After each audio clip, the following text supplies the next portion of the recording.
magtrabaho tayo ng may karunungan. Work wisely. Proverbs chapter 16. One of my favorite verse. Verses 1 to 3.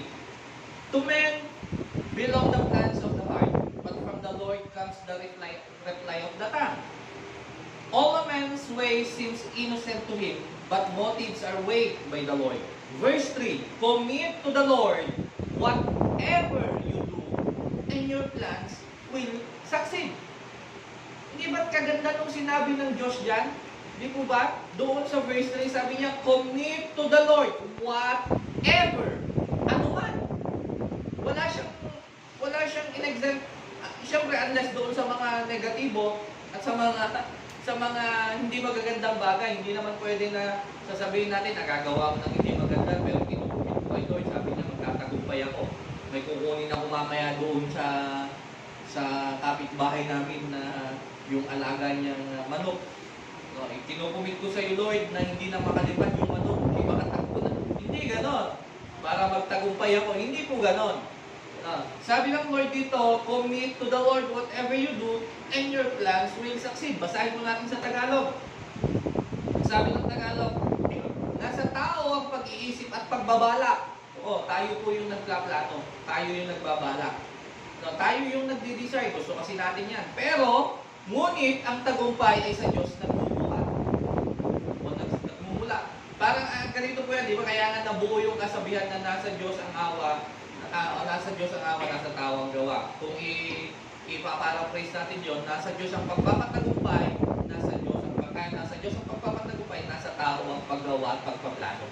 Kahit anong gawin natin, kaya marami sa atin kung nakakaranas po tayo, o nararanasan natin, na may mga ginawa po tayo o ginagawa tayo na bakit parang ang hirap-hirap.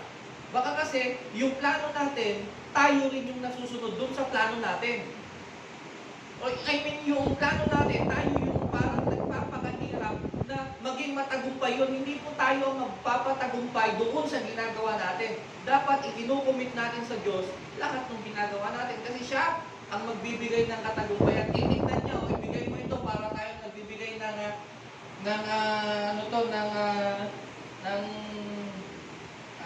tawag dito, yung plano sa kanya. Ito po yung plano. Titignan ngayon ng Diyos. O ito, maganda ito, pero dito hindi maganda. Tanggalin mo ito. Papalitan ko ito.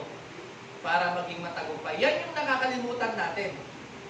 Yan po madalas yung nakakalimutan natin. Kaya marami tayong mga ginagawa o plano sa buhay na hindi nagtatagumpay. Ang sabi ng verse 2 sa Tagalog, ang akala ng tao ay tama ang kanyang kilos. O tama ang kanyang lahat ng kilos. Ganyan po tayo, di ba? Pagdating sa atin, nakala natin tama lahat. Tama lahat ng iniisip, tama lahat ng sinasabi, tama lahat ng ginagawa. Diba? Kasi yaan tayo. At may mga tao na nakakatulong tayo tumangkat ng pagkakamali. Ang gagawin nila, dahil sa hindi pagtanggap ng pagkakamali, mag-iisip ngayon kung ano yung magiging pwede idahilan para mapagtakpan yung pagkakamali. Ngunit ang tagumpay, ngunit sa tunay niyang layon, Diyos lang ang nakakatalos. Sa tunay na iniisip ng tao, tanging ang Diyos ang nakakaalam. Wala tayong maililihim sa Diyos. Kaya nga ang sabi ng verse 3, kaya po pumasok yung verse 3, dahil ang sabi niya dyan, itiwala mo kay Yahweh. Kasi nga alam niya kung ano yung ating iniisip, alam niya kung ano yung ating nilalayon, alam niya na kung ano yung ating pinaplano, so itiwala mo yan kay Yahweh. And then, itiwala mo kay Yahweh ang iyong mga gagawin. At magtatagumpay ka sa lahat mong layunin. So lumalabas po dito na dapat isama natin lagi sa equation ng ating buhay, ng ating plano, ang formula ng lahat, walang iba kundi ang ating Panginoon. Huwag natin kakalimutan na sa every problem, every plano na ating gagawin, the number one formula na dapat nating sundan ay ang Diyos. Siya ang number one formula ng lahat. Di ba sa mathematical problem, kapag hindi mo nasundan at hindi mo naintindihan yung nila doon sa problem na yon, hindi mo yan masasagot. Hindi mo makukuha yung sagot, lalo na yung sa mga may x, y, mga ganun na, mga negative x, negative y, is equals to positive z, mga ganun na, yung mga ganyan. Pag yan na yung subject namin noong nag-aaral ako, tumatabi ako doon sa pinakamatalino sa akin sa mga. Sa kanya ako nakikinig, hindi doon sa teacher ko. Mas madali kasi mag-opya na lang. Kaysa, mas madaling pakinggan yung sagot na lang. Pag sumasagot niya, sinasabi niya, dinidictate niya, nililista ko. Oh. Dapat sa atin, sa lahat ng problema, lahat ng pagdadaanan, lahat ng plakanunin, lahat ng iisipin natin, number one formula na dapat natin unang alamin is the formula of God. We need to commit all our ways sa ating Panginoon. Magtatagumpay ka sa lahat mong layunin. May mga bagay dito na dapat natin malaman. First, the Lord is the object and fulfillment of human desire. Kasi doon sa verse 1, ang sabi niya, di ba doon sa verse 1, ang mga balak at isipan ay sa tao nagmumula, ngunit mula kay Yahweh ang sagot ng dila. Sabi dito, the Lord is the object and fulfillment of human desire. Tanging sa Panginoon magkakaroon ng fulfillment ang anumang ating dinidesire. The answer of the praying tongue and heart is God Himself. Yung ating ipinapanalangin, walang ibang sagot dyan kundi ang Diyos. Halimbawa, nanalangin ka. Tapos merong nanalangin ka, sabi mo, Lord, nagugutom na ako. Tapos may pinadala ang tao agad na nagbigay sa'yo. Alika, libre kita. Hindi mo naman sinasabi, alika, kung may ginagawa ka ba, kakain naman tayo. Nilibre kita. Hindi yung tao na yun ang sumagot doon sa panalangin mo. Ginamit yun ng Diyos para masagot yung panalangin mo, yung panalangin natin. Kaya lahat ng sagot sa panalangin natin, walang ibang sagot o walang ibang answer sa lahat ng prayer natin, kundi ang Diyos. So dapat, hindi nawawala sa equation ang Panginoon. Dapat siya ang number one na ating pinupuntahan sa lahat ng oras. Kaya nga, commit all your ways. May problema ka? Punta tayo sa Diyos. Anong problema mo? Problema mo sa pamilya, problema mo sa trabaho, problema mo sa kaibigan, problema mo sa asawa, problema mo sa anak, problema mo sa financial, problema mo sa health. Punta tayo sa Diyos. And then ang Diyos ang sasagot sa lahat ng ating mga hinihiling. Hindi na nga natin alam ang sagot. Tayo kuminsan, dami kong problema, hindi ko na alam kung paano ko ito susolusyonan. Kasi nga, hindi naman tayo ang taga-solusyon. Kaya tayo bumibigay kasi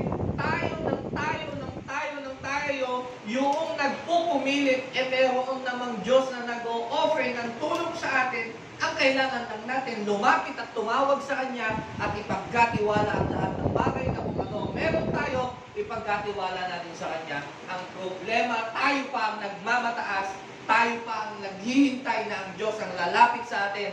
Ang Diyos ang magsasabi na, sasagutin na kita. No? O kaya, ang gusto natin, sagutin mo muna ako, Lord, sagutin mo muna ako, babalik na ako. Hindi nga pwede yung gano'n. Hindi po tayo pwedeng magbigay ng tayo yung hihingi pa ng faith, tayo na kayo humihingi ng favor, tayo pa yung magmamalaki, tayo pa yung magmamataas. No! Dapat tayo ang magpakumbaba. Kaya ang sabi yan, the answer of the praying tongue and heart is God Himself. In the fullness, dito siya sumasagot, in the fullness of His wisdom and love. Sa lahat ng kanyang karunungan, sa kanyang kagalingan, sino pa ba naman na may kukumpara natin sa katalinuhan, sa karunungan ng Diyos? Lahat ng katanungan may kasagutan ng Diyos. Kahit anong lingwahe, alam ng Diyos. Maiintindihan niya. Kahit nasaan tayo, nakikita tayo ng Diyos. Kahit gaano kahina ang pagbigkas mo, kahit na iniisip pa lang natin, alam niya. Kaya wala tayong dapat gawin kundi lumapit sa Kanya. Kaya niyang sumagot in the fullness of His wisdom and love. Dahil doon sa pag pag-ibig na yan, hindi tayo kayang tiisin ng Diyos. Kaya alam ko minsan ito na yung nagiging excuse ng maraming Kristyano eh. No, na? Mayaman naman sa pag-ibig ng Diyos, naiintindihan ako nun, mapapatawad ako nun. Mayaman naman sa pangunawa ang Diyos. Yeah, totoo po, mayaman sa pangunawa ang Diyos. Pero, mind you this, gusto ko pong maintindihan natin ito. Mayaman ang Diyos sa awa at habag at pag-ibig hanggat may pagkakataon tayo na bumalik sa Kanya. Eh, hindi po natin alam kung hanggang kailan tayo. Paano kung wala ng pagkakataon at tayo ay nasa malayo sa piling niya? Sasabihin ba natin, Lord, mayaman naman po kayo sa awat ng araw. Pwede niyo po ba akong bigyan ng panibagong pagkakataon pa? Pwede niyo po ba akong buhayin muli para makapagsisi? Anong sabi nung mayaman doon kay Lazaro? Di ba? Ganun yung sinabi niya kay Abraham. Anong sabi ni Abraham sa kanya? Nagpasasaka na doon sa lupa nung ikaw ay nabubuhay. Ngayon, parang wala kang relasyon sa akin, sa Panginoon, sinarili mo, sinunod mo yung sarili mong gusto. Etong si Lazaro ay nagtiis ng paghihirap. Ngayon, inaadil mo sa dati. Diyan totoo po na mayaman ang Diyos sa awa at habag. Pero hanggat may pagkakataon lamang sa tao na bumalik sa Kanya, may papakita at may paparanas ng Lord yung Kanyang yaman sa awa at habag. The generosity of His gifts. Kaya nga marami tayong mga bagay na hinihingi, no, na kaya-kaya ibigay ng Diyos yan. Hindi pa nga hinihingi, hindi pa nga natin hinihingi, binibigay na minsan eh. Basta para sa atin yan, kasi nga mayaman ang Diyos. Tumigit sa lahat, the accessibility of His presence. Accessible ang Diyos. Wireless connection. Hindi napuputulan ng linya. Hindi nauubusan ng load. Hindi humihina ang signal. 24 hours a day, 365 days a year. Kung pag may leap year, nagdadagdag pa, nagiging 366. Anytime, everywhere, anywhere, available ang Diyos. 24/7. Madaling araw, ating gabi, tanghaling tapat, umaga, hapon, tumawag ka sa Kanya. Ano lang ang kailangan mong gawin? Ano lang po ang kailangan natin gawin? Tumingala, umawag, magpakumbaba at ibuka ang ating bibig at sabihin sa ating Panginoon kung ano yung ninanais ng ating puso. At maririnig na yan. Ano ang sabi ng Jeremiah 33 verse 3? Call unto me, and I will answer you, and I will show you great and unsearchable things. Yun lang naman ang inaantay ng Diyos eh. Tumawag tayo sa Kanya. O di ba sa phone nga natin, kapag may gusto tayong makausap, pinatawagan natin, dinetext natin. Pero sa Diyos, hindi naman na unethical naman na yung i-text na lang na Lord, o ito yung mga ginagawa sinusulat ko, iwanan ko, bahala ka na ha. Tignan mo na lang. Parang, Lord, ito yung pwede yung mga isulat mo yung prayer mo, pero habang nag-pray ka, basahin mo. Gumit mo yun. Diba? Para pag may hinihingi tayo, hindi naman, parang sa tao lang. Sa tao ko, pagka meron ka bang gustong sasabihin, kausap mo na siya. Bawa, ganyan, kausap mo na siya. Kaharap mo siya, pwede mo sabihin verbally sa kanya, susulat mo ba ba, ito lang ang gusto kong sabihin sa'yo. Basahin mo na lang. Diba? Andun ba ang sincerity?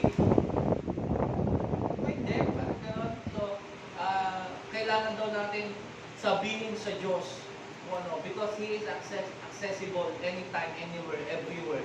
Nasaan man tayo, ano man yung ginagawa natin. When times nang kinonflict tayo na tumawag sa Diyos, mapapakinggan tayo ng Lord anytime. Kasi ang Diyos natin ay hindi bingi, ang Diyos natin ay hindi bulag, ang Diyos natin ay makapangyarihan sa lahat. Narinig lahat ng bagay, kahit gano'ng kadami ang tumatawag, kahit sabay-sabay. Ang pananalangin, naririnig yan ng Diyos. That's why a lot of people going down because they are setting aside the Lord in their decision making. Marami ang kaya sabi natin nagkagaw, bumabagsak, nahihirapan because God is nakaset aside ang Diyos sa kanilang mga desisyon. Huwag natin i-set aside ang Diyos sa ating mga desisyon. Kaya ko to. No, hindi natin kaya yan. Kaya nga ang Diyos, hindi niya ang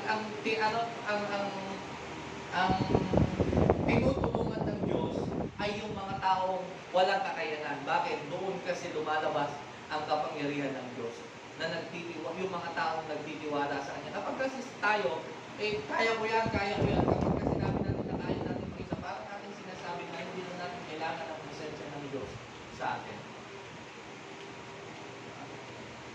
Parang natin sinasabi na, tignan niyo nung kay Moses. Noon, sabi niya, hindi ako marunong magsalita.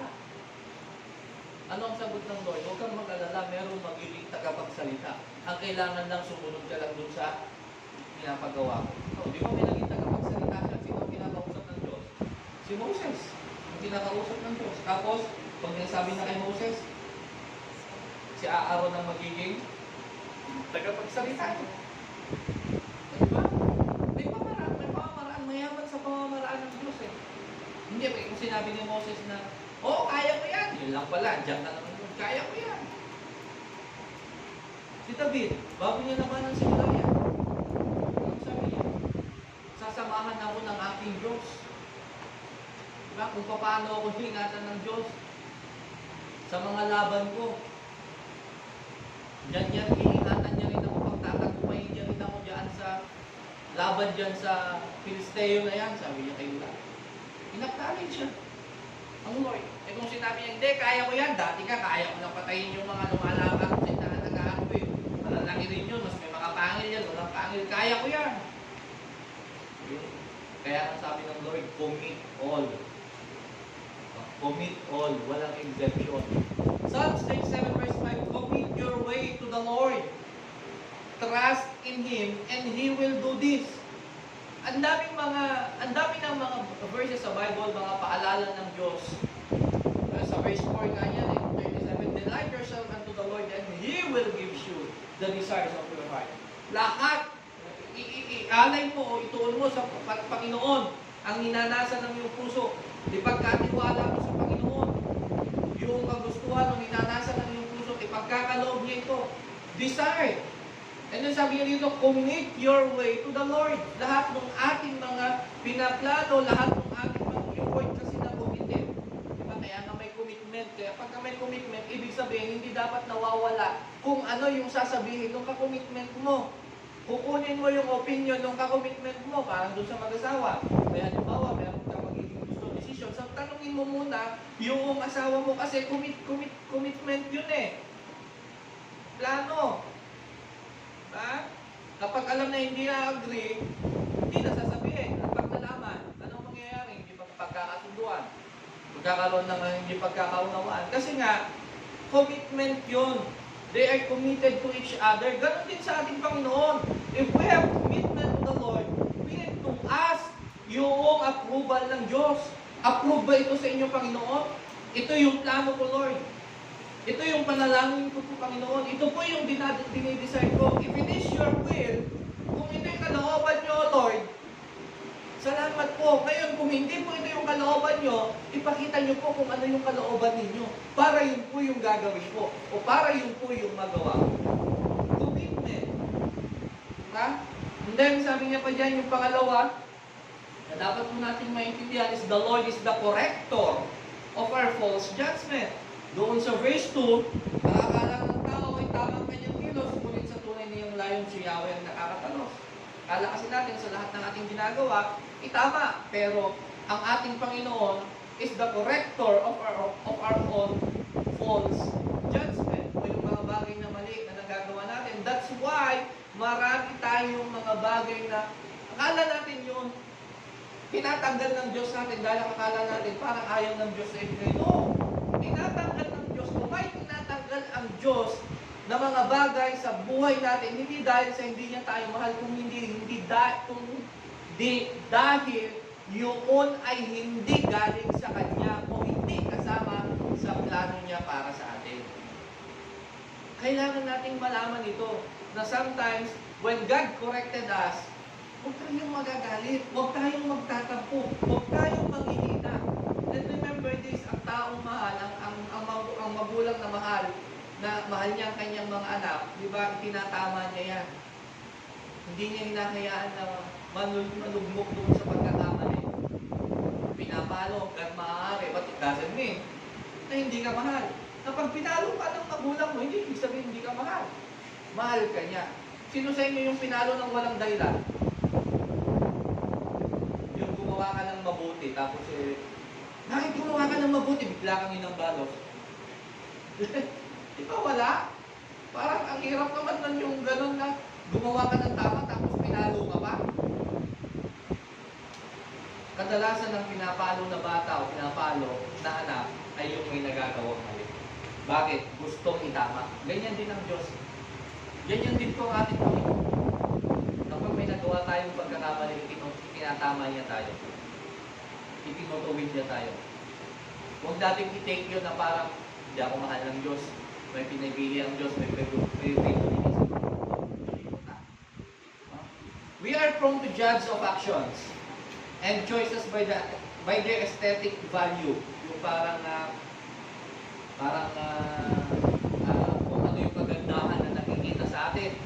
No, madali kasi i-judge ang tao doon sa kung ano yung physical appearance niya, kung ano yung magandang nagagawa niya. Example by reference to our feeling of pleasure and pain. Minsan kasi nagre-reflect sa tao pagka na-judge kapag nakangitian, magkano saya-saya ng buhay siguro nito mga tao. Bakit? Kasi nga nakangiti. Na-judge na. Pero ewan ko, kung totoo yung kasabihan, sabi nung mga kasabihan. Sabi nung kasabihan na yung tao masayahin, sila daw yung may mabibigat na problema. Ang ginagawa na lang daw kasi nitong mga taong ito, masasayahin, tinatawanan na lang yung problema. They know how to laugh on their problems. Yan, sabi nga ng Proverbs yung babae, sabi nga, she can laugh at the days to come. Yung mga darating na problema, makakatawa ka kapag handa ka. Kahit may problema, kapag handa ka, pwede kang tumawa. Kaya nga siguro nabuo yung kantang tawanan mo, yung problema. Di ba? Pero huwag naman yung tawa lang ng tawa, na gano'n, tapos wala ka nang ginagawa dun sa problema mo. Tandaan po natin, sa lahat ng ating mga hinihiling, kailangan ng actions. At tutulong ang Diyos. Kagaya, halimbawa, nangailangan financially, kailangan ka. Hindi naman pa rin, Lord. Kailangan ko po ng financial, kailangan ko po mag-enrollment na naman, tuition fee na naman ng mga anak. Lord, pagising ko po bukas, Lord, dapat meron na pong pera dito sa ilalim ng unan ko, ha? Hindi gano'n. Hindi po mangyayari yun. Hindi po mangyayari yun. Kundi, kailangan meron tayong gawin. Remember, yung maliit na bagay kayang palakihin ng Diyos. Yung maliit na bagay na meron tayo, kayang palakihin niya ng Diyos kung ipagkakatiwala natin sa Kanya. Okay? The Lord knows everything in our life. We can't hide from Him. Isaiah 29 verse 15. Who to those who go to great depths to hide their plans from the Lord? Who do their work in darkness and think, who sees us? Who will know? Sabi niya sa Tagalog, kahabag-habag ang mga kasasabihin ng mga inaakala nilang maitatago nila yung kanilang mga ginagawa sa kadiliman. And then ang sasabihin pa nila, sino makakakita sa amin? Sino nakakakita sa amin? O sino ang nakakakilala? O sino ang makakaalam sa ginagawa namin? Tandaan natin, wala po tayong maililihim sa Panginoon. Wala tayong maililihim sa Kanya. Kahit ano, kilala tayo ng Diyos. Alam ng Diyos lahat ng sikreto natin. Alam ng Diyos lahat ng ginagawa ko natin. Alam ng Diyos yung ating kaisipan. Wala tayo maitatago sa Kanya. That is why some of our desires, dahil nasa kilala tayo ng Diyos, alam ng Diyos lahat ng kung ano ang iniisip natin, kung ano yung mga bagay na ninanais natin, o kung ano yung mga bagay na nasa ating kaisipan. Alam ng Diyos yan. That is why some of our desires are not granted because God knows everything. Kaya mayroon yung mga hinihiling tayo na hindi nag-grant. Dahil kilala na tayo ng Diyos, maybe it is not good for us. Kaya hindi nag-grant yun, maybe the Lord has prepared something better sa atin. Kaya huwag po tayong kumbaga mga paghihinaan ng loob. Huwag po tayong sasamaan loob kapag meron tayong hinihiling na hindi ibinigay ng Lord. Hindi yaan siguro yung inihanda ng Lord sa atin. Humihingi ka ng bisikleta, ayaw ng Lord. Tagal ko na hinihingi Lord, ayaw mo pang ibigay. Diba? Eh kung motor pala yung gusto niya, ayaw ka na niyang mapagod para mas malayo marating. Huwag ka rin namang hihingi ng motor kung hindi ka marunong mag-drive. Diba? Yung mga ganon. Kung may kakilala ako, may matagal na, may binibigay sa kanyang motor. Pero ayaw niya naman gagawin, alam niya sa sarili niya na sabi niya, aanuhin ko po yan, sabi niya. Tutulak ko yan, sabi niya. Tutulak ko lang, mapapagod lang po ako. Itutulak ko lang din yan sabi niya, hindi ako marunong mag-motor. Pag-aralan mo, sabi niya, huwag na mo. Sasayang lang, binanggihan niya. Diba? Eh ngayon, nag-aaral din siya pag-motor. Nag-aaral na siya pag-motor. Para naman, pag may nag-over sa kanya, mag-grab niya na. Di po ba? Tama naman, aanin mo yun, mag-i-stop, nasasayang. Mahirap naman yung, sige, kunin ko yan, tapos hindi ako marunong mag-motor, ibenta ko na lang. Pangit din yun. Di ba? Pangit din yun. Yung ibinigay sa'yo, tapos ibebenta mo, pag nalaman nung nagbigay sa'yo, parang kasama loob no. Sa susunod, hindi ka nabibigyan. Diba? Ganon, hilingin natin kung ano yung alam natin na karapat dapat naman sa atin. Pero may mga hinihiling tayo na hindi ginag-grant ng Lord. I'm sure, naranasan na po ninyo yan. Pero it doesn't mean na hindi tayo mahal ng Diyos. It doesn't mean na limited na resources ng Lord. Kundi hindi yan yung plano ng Diyos sa atin. Pangatlo na dapat po natin maintindihan, na dapat po natin maunawaan. The Lord is the support of our weakness. Ang ganda nito, no po. He is the corrector, but He is also the support sa ating mga weaknesses. Ano nga yung kailangan natin? God is our support. Sabi ng verse 3, di ba yung sa verse 3 natin, ipagkatiwala mo lang kay Yahweh ang iyong mga gagawin at magtatagumpay ka na sa lahat ng mulayo. Napakagandang support po yan. Na yung maririnig mo, yun yung pangako ng Diyos sa'yo, na sasabihin mo sa atin ng Diyos, itiwala mo sa atin itiwala mo sa akin yung mga gusto mo. At kung yan talaga ang plano ng Diyos sa atin at ipinagkatiwala mo, sino makakahadlang? Hindi ba't ibibigay ng Lord? Kasi na tulong siya ng pag-ibig sa mga anak niya na nagtitiwala sa Kanya. Without God, we stand trembling in the presence of giant problems which can crush. Mali ba yung crush? Crush na yan. Crush na. Crush na yan na gusto eh. Without God, we stand trembling. Nagkamali na rin. Without God, we can stand trembling in the presence of giant problems which can crush us.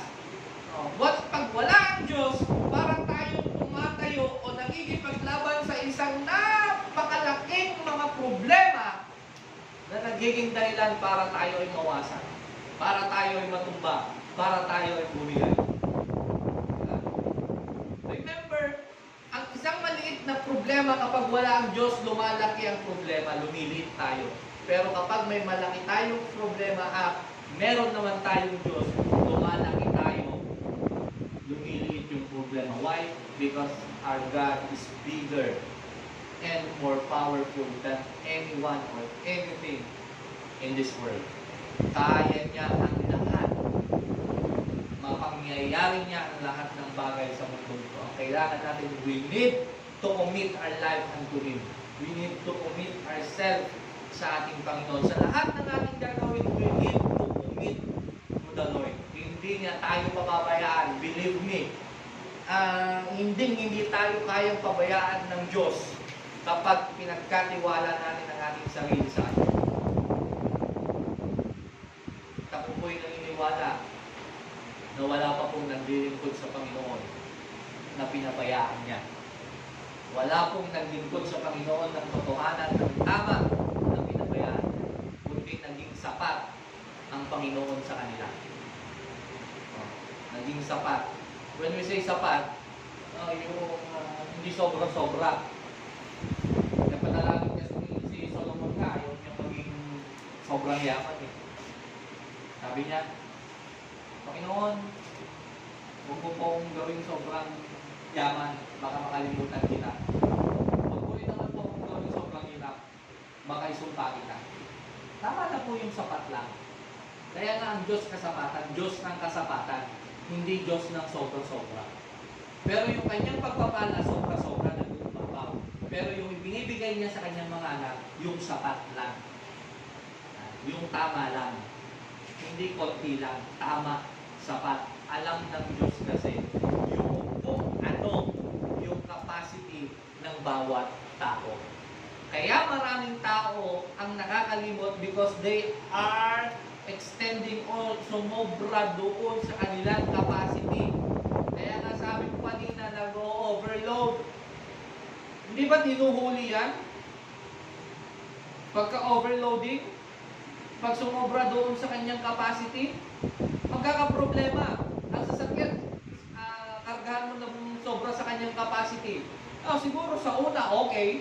Pero habang tatagal, bibigay yung gulong, may masisira dyan ng parts, may masisira dyan ng mga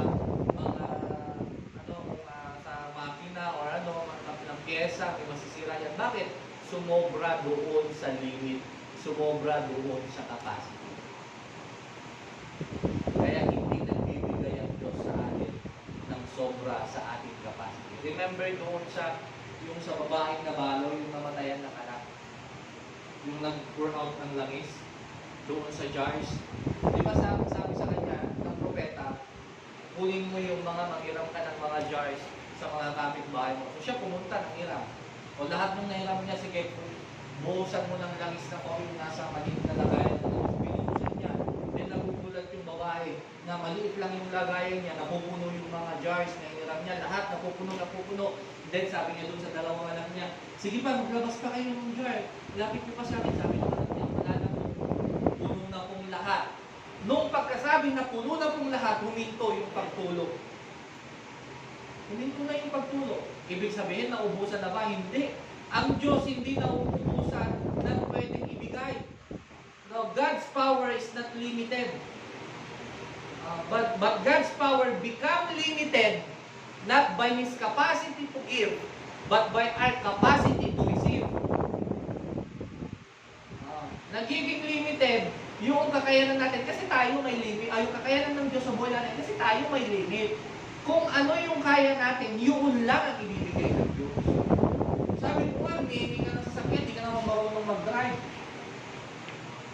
Lloyd, yun na lang ako mag-aaral sa ibibigay mo. Hindi na magkabanda, nasira-sira. May pang-ikwa ka mo pa ba yun? Masasabi ko ba, this is God's gift to me. Ang Diyos kapag nagbigay, maganda. Tama, di mo ba? Tapos, nag-practice ka nga, hindi ka marunong. Siyempre, bangga dito, bangga doon. Tapos pag may nagtanong, wow, ito yung regalo ng Diyos sa akin. Di ba ka magtatanong, bakit yung Diyos mo nagbigay ng sira-sira? Na puro bangga. Diba? So mag-aaral muna tayo para pag ibinigay na ng Diyos yung hiling mo, maganda, maiingatan mo. Ganun. Panginoon. Saka wag po natin aalisin sa equation ng Lord. Kaya kung may maliit, may mga gahigante kang problema, isipin natin na mas malaki sa sinong maghigante ang ating Panginoon. At kapag kasama na natin ang Panginoon, binuhat niya tayo, ang tingin na lang natin doon sa malahiganting yun, maliit na lang. Bakit? Kasama natin ang Diyos na lumalaban. Nagiging nahihirapan tayo kasi at tingin natin, ang problema. Si David, hindi niya tinignan si Goliath na malaki. Ang tinignan niya, ang unang sinabi niya, mas malaki ang aking Diyos dyan na nag-iingat sa akin. At pagpapatagumpayin niya rin ako laban dyan sa higante na yan. Diba? Inaknowledge siya, Lord. Alam niya na kaya yun ng Diyos. Anong nangyari? Yun, napubutan ng ulo. Isang tirador lang.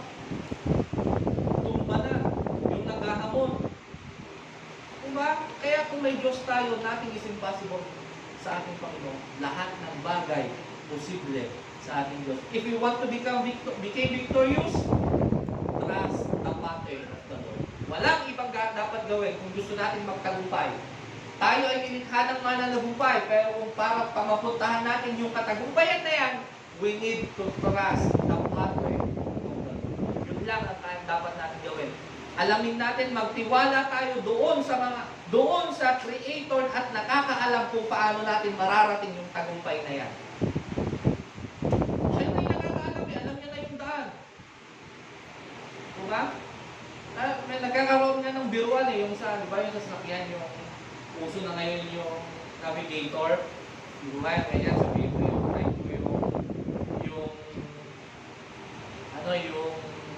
address na pupuntahan mo,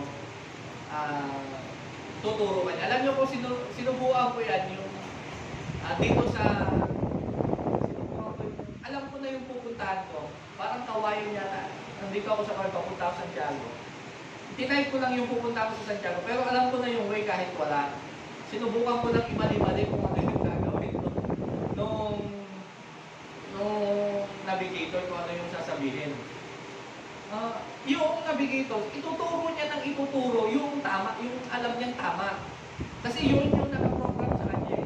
So kapag lumiko ka dun sa mali, papabalikin ka niya. Papaikutin ka niya, papabalikin ka niya. Tapos pag mali na talaga, sabihin niya, mag-U-turn ka. So sa loob-loob ko, sabi ko, siguro kung itong navigator na to, alam niya talaga nung mali. Pagka mali na yung sinasabi, ay yung ginagawa mo sa sinasabi niya, hindi mo sinusundan, siguro kung talagang marunong lang magsalita ng mga sasagot niya na, ginamit mo pa ako. Hindi ka naman pala makikinig. Baka gano'n na yun. Yun yung naisip ko, parang, ginamit mo pa ako. Hindi ka naman pala marunong sumunod. Parang saan yung gano'n? Sa ating isa, siyempre sa Panginoon, nagtiwala ka pa sa akin kung hindi mo naman ako susundin. Eh kung magtitiwala tayo sa Panginoon, sabihin natin na, Lord, I will trust in you, I will commit my life unto you, I will commit everything unto you. Then, we need to trust the Lord's pattern para magkaroon tayo ng katagumpayan sa ating buhay. Kung hindi tayo magtitiwala, eh bakit pa natin sinabing, Lord, nagtitiwala ako sa iyo? Kung ayaw naman natin sumunod sa pattern niya. Kung pipiliin pa rin natin yung sarili natin, dahil sabihin natin, Lord, I trust my own pattern. Dapat gano'n na yung sabihin natin. Diba? Yun nga, nagkakagulo. Kung gano'n nga yung mga sasabihin dun sa navigator, di ba? Mapapahiya pa tayo eh. O kaya, hindi ka naman marunong makinig. Bahala ka na sa buhay. Bye-bye. Diba? Pagka gano'n yung sasabihin, parang mapapahiya ka na lang sa sarili mo kasi nga hindi ka marunong makinig doon sa ginagawa. God takes our plans personally. Alam niyo, pinaperturan tayo ng Diyos sa ating mga plano. Because we are important and special to Him. Kaya God takes all our plans personally.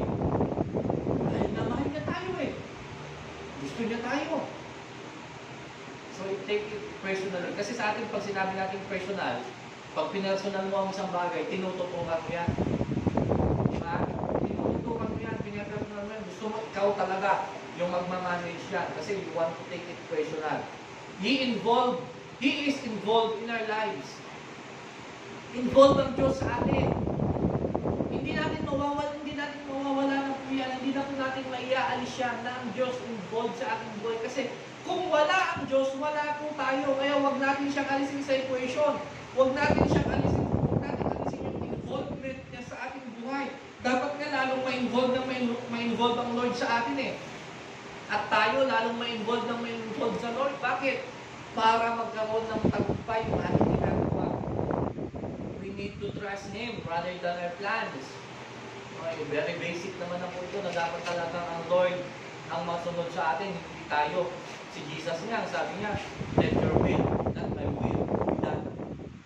Diba, sabi ni Jesus, nung nakapako na siya, kung maaari, ilayo mo sa akin ang ilayo mo sa akin yung paghihirap na ito. Ilayo mo naman, sabi niya, huwag ang kagustuhan ko ang masunod, kundi ang kagustuhan niyo. Imagine that.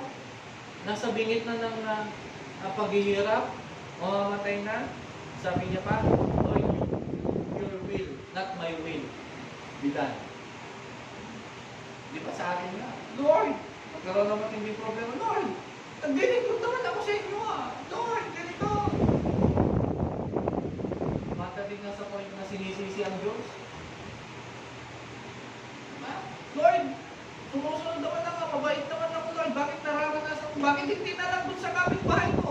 Masama yun. Tingnan ninyo kasi yung sa kapitbahay, na idamay pa kung minsan. Ibigay nyo na lang sa kanila. Bakit sa akin pa? Ang dami ko pang problema. More than offense plans are too intricate for us to understand. Yung intricate parang hindi natin masyadong maintindihan. No, madalas, hindi maintindihan or ayaw intindihin minsan. Alam naman natin na sa ating mga Kristyano na kapag when trial comes, ang gusto ng Diyos sa atin is lalong mas maging matibay. Sa examination natin, sa mga test natin, kailangan makita ng Diyos na tayo ay nag-improve at nagde-level up yung ating faith. Then, pangako naman ng Lord, hindi ibibigay ng Diyos ang ating problema kapag hindi natin kaya o ang pagsubok kapag hindi natin kaya. Alam ng Diyos. Nakakayanin natin yun. Ang kailangan na magtiwala tayo sa Kanya.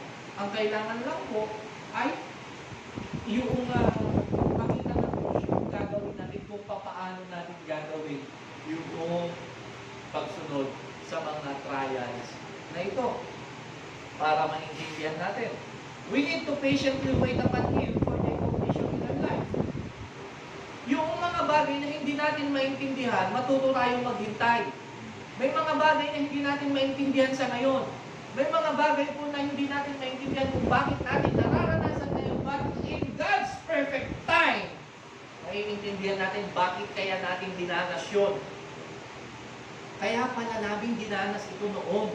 Kaya pala pinagdaanan ito noon kasi may gagawin pala ang Diyos ngayon. Diba? Yung mga ganun ko. Kaya ko pala naranasan yun, meron palang ipapakilala ang Diyos sa akin na same nung naranasan ko noon, o di meron ka lang sasabihin kung paano niya ito mapagtatagumpayan, kung paano mo naman siya napagtagumpayan. So we need to patiently wait. Huwag yung, Lord, bakit ganito? Naranasan ko na naman. Ito, ano bang gusto mong sabihin? Sabihin mo na kaagad. Yeah, God can do that, but sometimes gusto ng Lord na makita yung ating patience. Gusto ng Lord makita yung ating patience. Ang hirap kasi naman sa atin, wala tayong minsan pasensya. Lalo na, ang hirap naman po kasi talaga maghintay. Pero mas magandang maghintay doon sa inaalam mong may inaasahan kang darating. Kaysa hintayin mo yung hindi mo alam. Yung wala kang kasiguraduhan kung darating ba o hindi. Kapag ang Diyos ang nangako, kaya po naniniwala na hindi yan napapako. Kapag sinabi ng Lord na darating yan, darating. Kapag sinabi ng Diyos na babalik siya, babalik siya. Kaya kung sasabihin natin, Lord, katagal mo ng pangako yun. Narinig ko na yan nung bago pa ako na born natin, narinig ko na yan. Sinabing malapit na bumalik ang Panginoon. Noong 1999, hanggang ngayon, narinig ko na sinabi na, yun pa rin, malapit na ang pagbabalik ng Panginoon.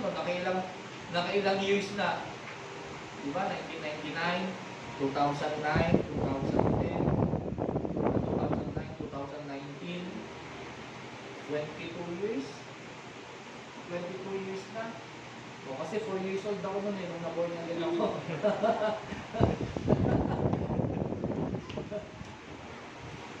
Diba? Pero, hanggang ngayon, hindi pa rin naman siya bumabalik. Sasabihin ko ba na, Lord, katagal mo nang bumalik. Sige na, sasaka na ako. Baka 10 years from now, bago pa bumalik. O, 9 years after, saka na lang ulit ako maglilingkod sa'yo. Hindi nga natin alam yung pagbabalik ng Lord. Hindi nga natin alam kung kailan, kung mauuna bang bumalik ang Lord, kung mauuna tayong bumalik sa Lord. Kasi no one knows. Hindi natin alam kung hanggang saan ang buhay natin. lalo ngayon sa panahon natin ngayon, di ba? Yung mga pandemic, kaya ako, seldom na ako na nanonood ng yung mga sa YouTube, yung mga ganyan. Very seldom na ako nanonood kasi tatakutin ka lang ng mga pinapanood mo, tatakutin ka ng mga fake news, yung mga ganyan. Meron nga akong inalisan na may mga nilive na ako na, personally may mga nilive na ako na ng mga group chat. Kasi mga napapanood ko na lang doon, mga nagsesend, mga sa vaccine, mga 666, mga ganyan vaccine daw, 666, yung mga ganyan, mga talk na yung isip ko. So, baka para out of respect na lang din sa kanya, baka minsan hindi ako makapagpigil, ma-replyan ko na hindi yung pangontra doon sa paniniwala niya, magkaroon lang kami dito ng pagkakintindihan. Ang ginawa ko, nag-left ako, left the group. Saya. Pangalawa, doon sa isang group na naman, gano'n na naman, siya na naman, send na naman ng send. Ang ginawa ko, nag-left the group ulit ako doon. Para out of respect na lang sa kanya. Nag-left the group na lang din ulit ako doon. Ito ang nangyari. Nag-left the group ako lahat. Isinend niya sa akin personal. Ipiniem niya sa akin. So, hindi ko naman siya ma-unfriend. Kung out of respect na lang din sa kanya, hindi ko naman siya ma-unfriend. No, kasi seniority ko seniority. May seat ng seniority rin naman siya. Wilford din ng Lord. Sabi ko, Lord, pagka nakita ko na lang na may sinend siya, hindi ko na pinabasa. Kung nakita ko mga video, gano'n. May video na, sabi, pagka nagpabakuna ka daw, may meron pa yung time, nagpapag-injection ka, 3 years na lang daw maximum yung buhay mo. Sabi ko, ako naman, ang nasa isip ko, kung totoo lahat yan, ginagawa na yan, o kung totoo lahat yung sinasabi niya yan, hindi mo, glory to God, kung 2-3 years na lang, 2 to 3, at 2 weeks, minimum 3 years, maximum, imagine 2 weeks. 2 weeks, minimum 3 years, maximum na lang daw. Sabi ko, kung 2 weeks, nagpo-vaccine na kasi ako. Kung 2 weeks, sabi ko, glory to God, magkikita na kami. Yun naman ang purpose Yun naman ang purpose natin, bakit tayo nagdiligod sa Lord? Para makapiling natin siya, di ko mauuna na ako, di kukumusta ko na lang kayo kay Lord. Di ba?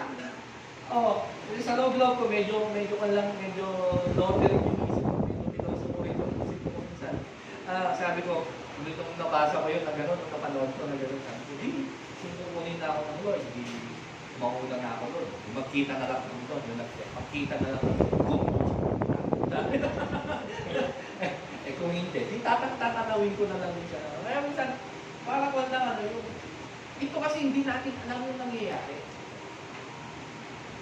Pinag-aawayan na lang yung buhay ko, totoo. Maraming mga Christians nagka-watak-watak ang isipan ng dahil ng paniniwala ng dahil dito sa vaccine na ito. Totoo po yan. Kaya ako hindi ko, kita ninyo, wala naman akong sinabi sa inyo, entertain sa inyo na magpapakuna kayo.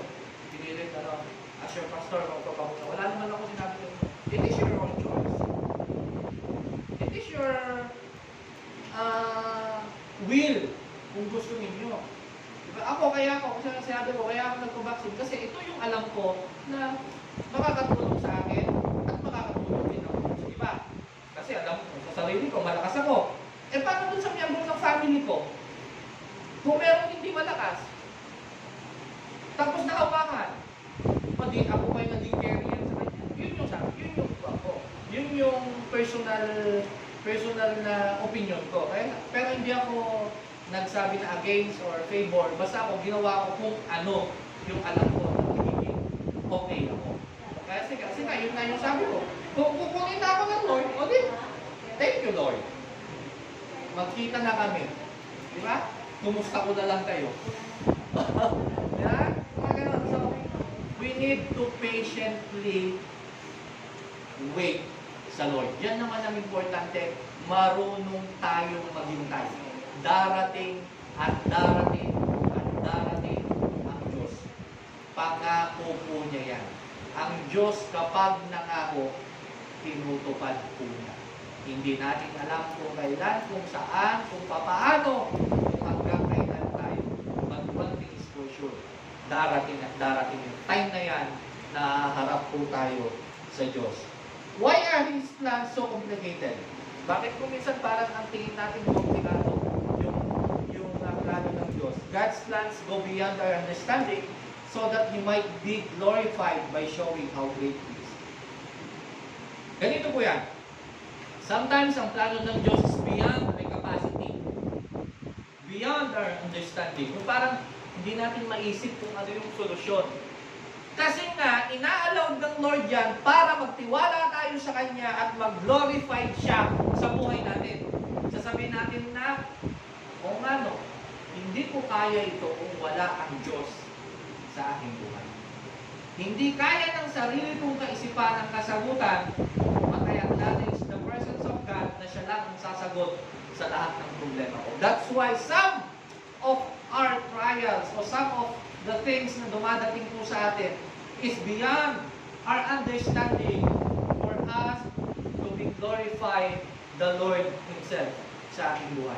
Para mag-glorify natin siya, ma-acknowledge natin siya na apart from Him, we can do nothing.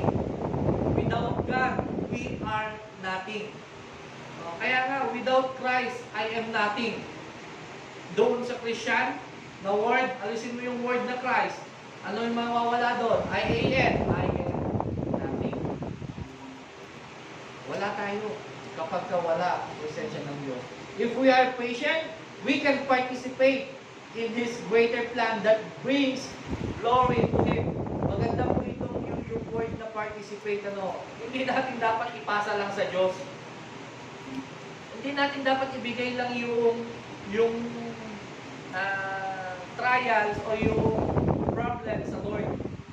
Oh Lord, inaasa ko po, ito po mga binagdaraanan ko mga problema, itinitiwala ko na po sa iyo, bahala ka na po.